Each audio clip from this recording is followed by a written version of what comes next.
Hello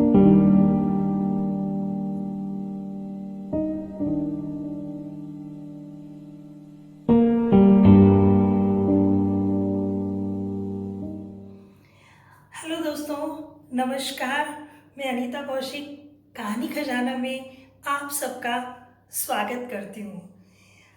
आप जानते हैं कि कहानी खजाना में मैं हमेशा आपके लिए कोई ना कोई नई नई कहानी लेकर आती हूँ। तो आज उसी कड़ी में मैं आपके लिए जो कहानी लेकर आई हूँ उसका शीर्षक है दुख का अधिकार। ये शीर्षक जो है दुख का अधिकार, ये मुझे बहुत ज़्यादा इम्प्रेस करता है। मैं इससे बहुत ज़्यादा प्रभावित हूँ क्योंकि ये हमारे लिए बहुत सारे सवाल खड़े करके जाता है कि दुख का अधिकार क्या होता है। तो चलिए हम कहानी शुरू करते हैं। दुख का अधिकार, इसके लेखक हैं यशपाल जी। और ये यशपाल जी का जन्म 3 दिसंबर 1903 को हुआ था। तो यशपाल जी हिंदी साहित्य के बहुत बड़े लेखक रहे। प्रेमचंद जी के बाद इन्हीं का नाम लिया जाता है।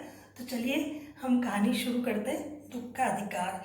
ये कहानी एक ऐसी औरत के इर्द गिर्द घूमती है जिसकी उम्र हो चुकी है, थोड़ी बीमार है, उम्र दराज है।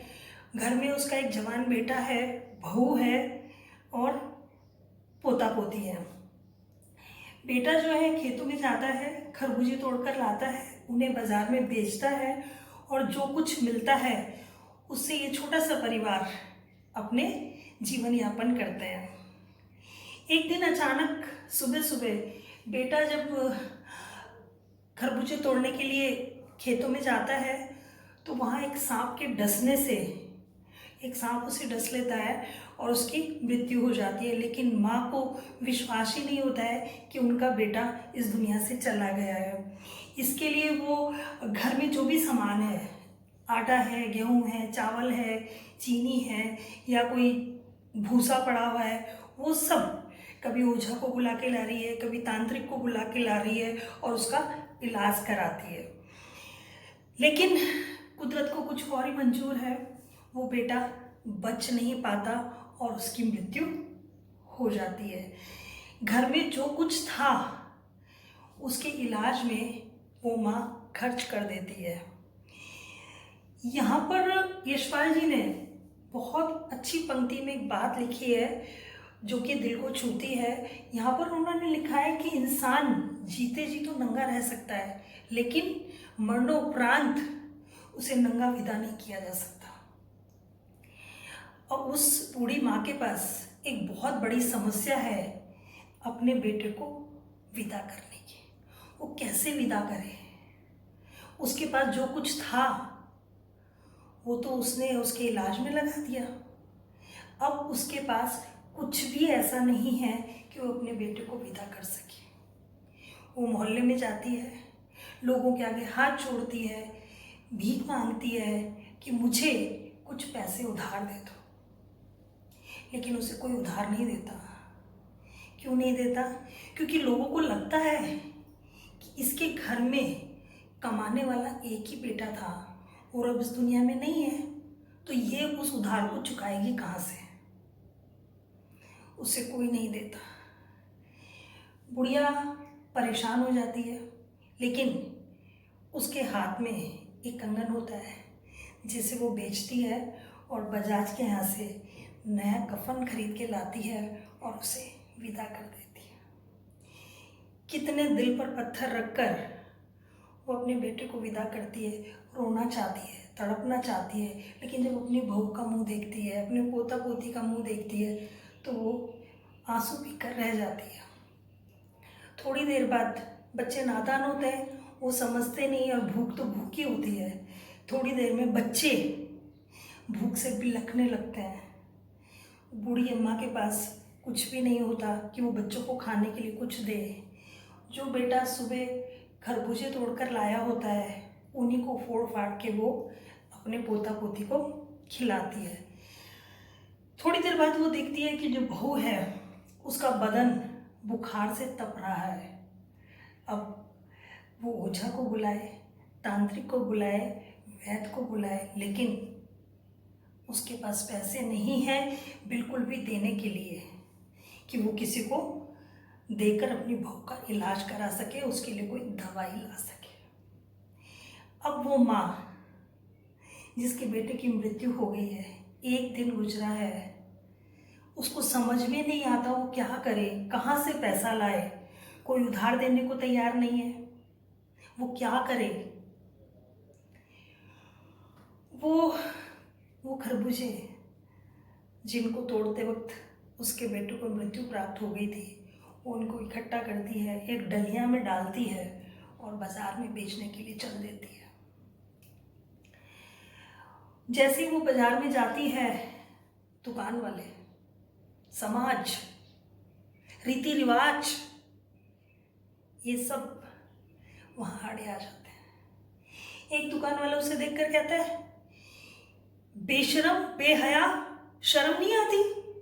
अब दूसरा कहता है, अरे एक दिन नहीं हुआ तुम्हारे बेटे को मरे हुए और तुम यहाँ खरबूजे बेचने आ गई। तीसरा दुकान वाला कानों में दिया सलाई देते थे, अरे इनका क्या है, इनके लिए तो बेटा मरे, खसम मरे, लुगाई मरे, इनके लिए तो धर्म और ईमान सिर्फ और सिर्फ रोटी का टुकड़ा है, इनको उसके मरे जिए का कोई फर्क नहीं पड़ता है।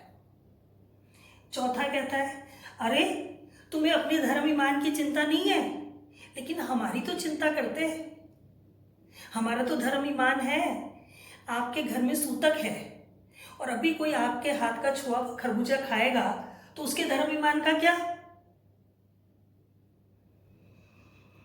बुढ़िया रोए जा रही है, उसके पास कोई जवाब ही नहीं है देने को, वो क्या जवाब दे। तो ये हमारे समाज में अंधविश्वास, परंपराएं न किसी का दुख देखती हैं, न किसी का दर्द देखती हैं। तो यहाँ यशपाल जी ने हमारे अंधविश्वासों को बखूबी उजागर किया है और मैं उनकी बहुत बड़ी समर्थक भी हूँ।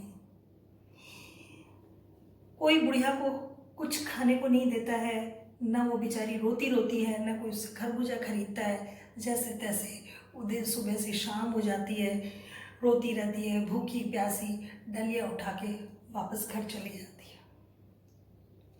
कुछ समय, एक दिन बाद ही पड़ोस में एक बहुत संभ्रांत महिला, जो धन दौलत से लिप्त है, भोग विलासिता का सारा सामान उसके घर में मौजूद है, कार एक्सीडेंट में उसका बेटा जो कि 21 साल का है, उसकी भी मृत्यु हो जाती है, जो इस बुढ़िया के बेटे की हम उम्र है। वहाँ पे वो जो महिला है, वो अपने बेटे की मृत्यु से इतनी ज़्यादा दुखी हो जाती है कि वो 1 महीने तक पलंग से नहीं उठती। जब भी 2 मिनट के लिए उठती है, बेहोश हो जाती है। फिर डॉक्टर आता है, एक डॉक्टर हमेशा उसके सिरहाने बैठा रहता है, नौकर चाकर उसकी हाजिरी में खड़े रहते हैं, कोई उसको जूस पिला रहा है, कोई उसको दवाई दे रहा है, कोई उसके पैर दबा रहा है, कोई उसके हाथ दबा रहा है। पूरे टाइम लोगों से घिरी हुई वो अपने पलंग पर आराम से अपने दुख को मना रही है।